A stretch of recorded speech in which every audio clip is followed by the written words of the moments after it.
Hello दोस्तों, आप सभी का स्वागत है हमारे चैनल अद्भुत स्टोरी में।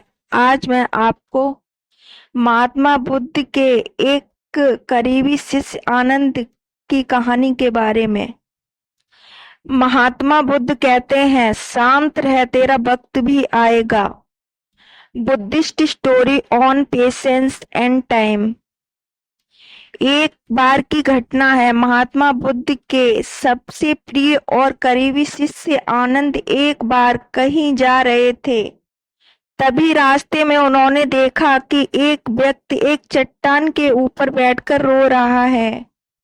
यह देखकर आनंद वहीं रुक गए और उस व्यक्ति के पास जाकर उसके दुखी होने का कारण पूछा। वह व्यक्ति अपने आंसू पोंछते हुए बोला, मैं यहीं पास के गांव का ही रहने वाला हूँ, एक बदनसीब व्यापारी हूँ। मैं जो भी काम करता हूँ वह खराब हो जाता है।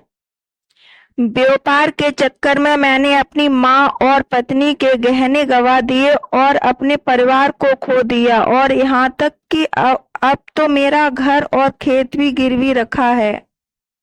मुझे तो लगता है मेरी किस्मत ही खराब है। की बात सुनकर आनंद बोले, तुमसे किसने कहा कि तुम्हारी किस्मत खराब है? जरा मैं भी तो जानूं तुम्हारी किस्मत में क्या खराबी है। व्यक्ति बोला, पहले मैं खेती करता था, लेकिन हर साल उसमें घाटा होता था। तब कभी सूखा हो जाता था तो कभी ज्यादा बारिश से फसल खराब हो जाती थी।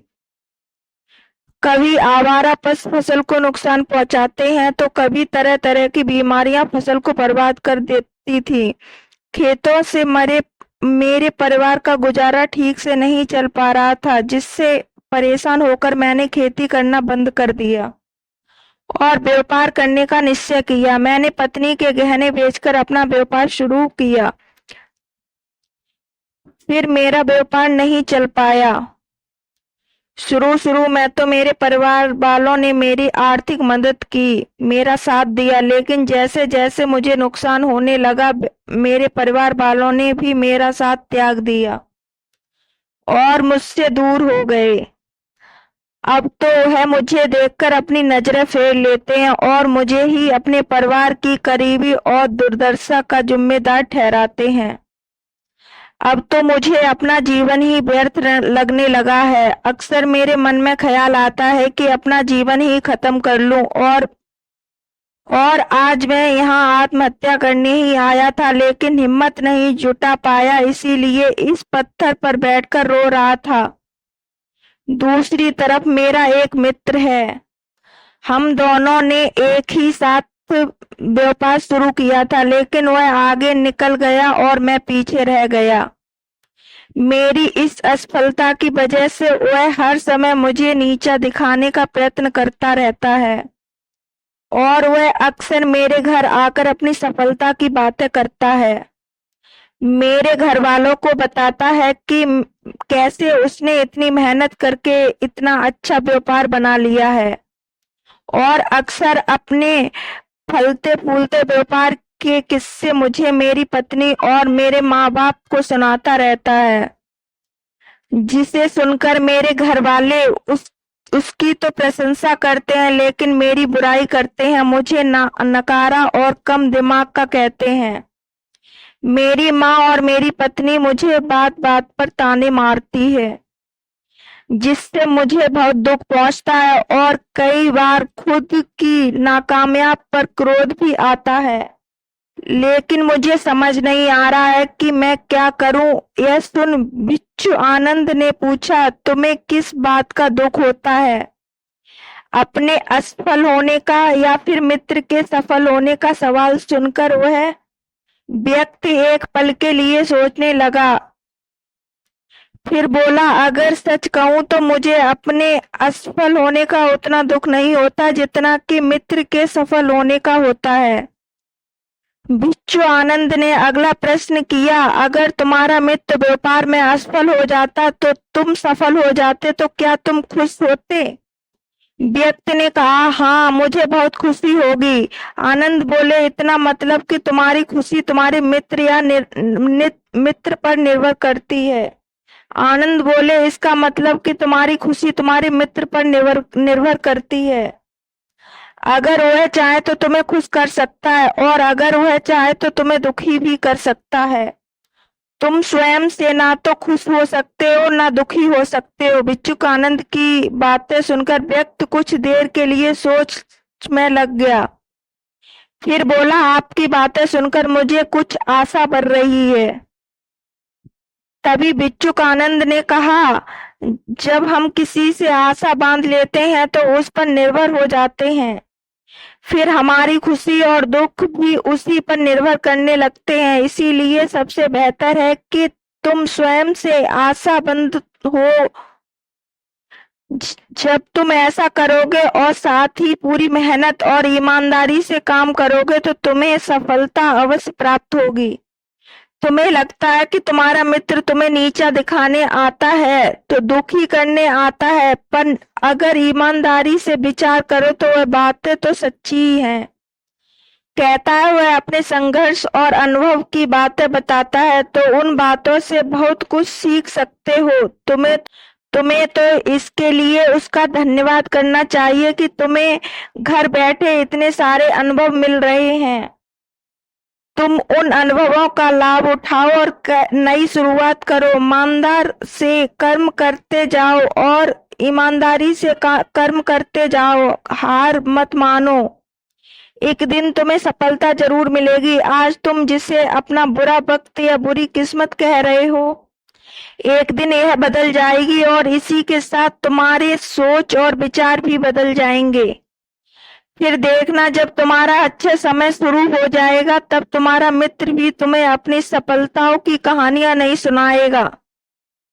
तब वह तुम्हें अपनी असफलता और परेशानियों की बातें सुनाएगा ताकि तुम उसकी बातें सुनकर भ्रमित हो जाओ, तुम्हारा आत्मविश्वास डगमगा जाए और तुम गलत निर्णय ले सको।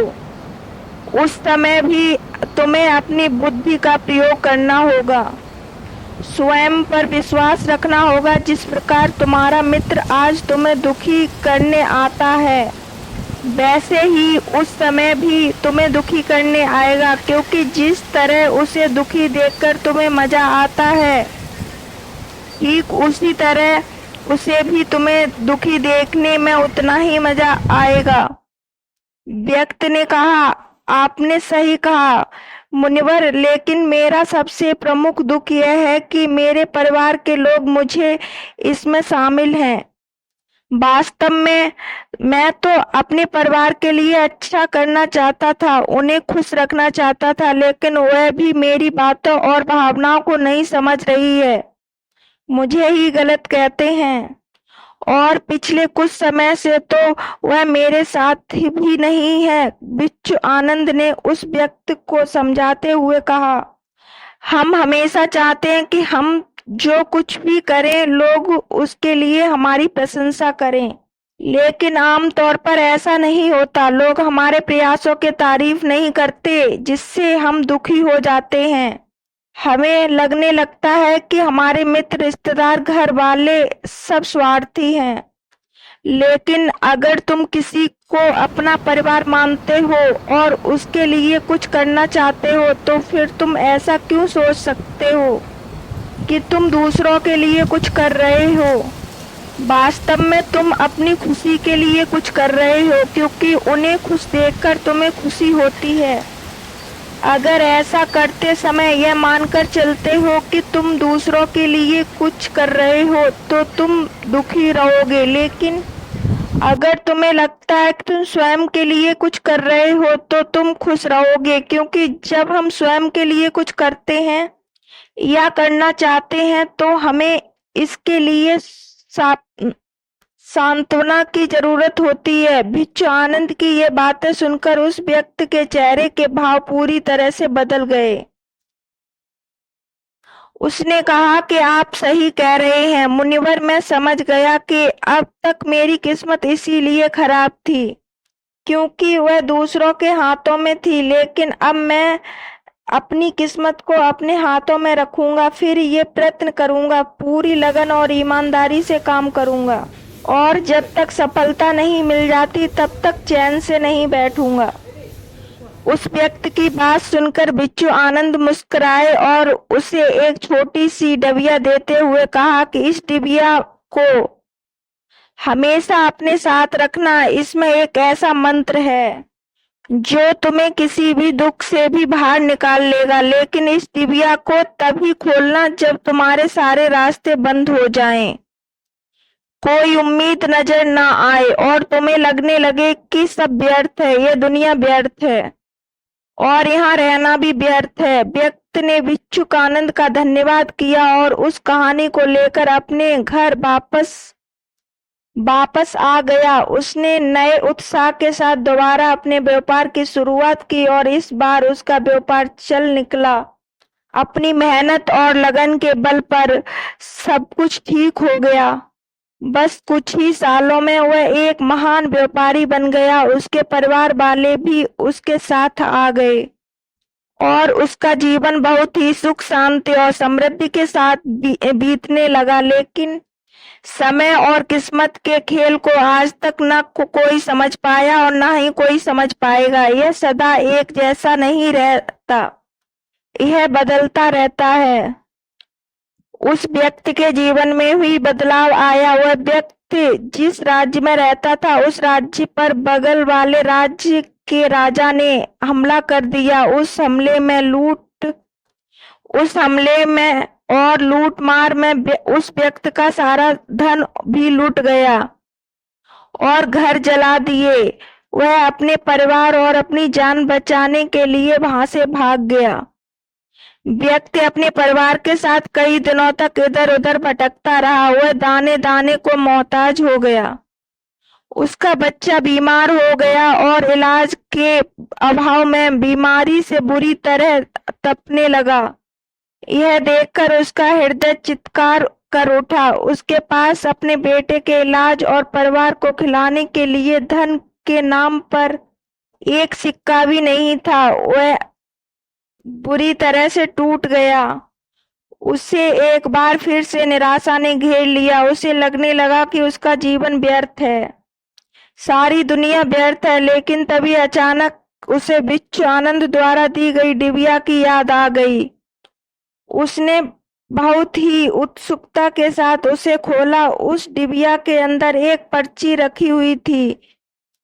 उस पर्ची पर कुछ लिखा हुआ था। उस पर्ची को देखकर उसकी आंखों के सामने छाया हुआ निराशा का अंधेरा टूट गया और वह एकदम से मुस्कुरा उठा।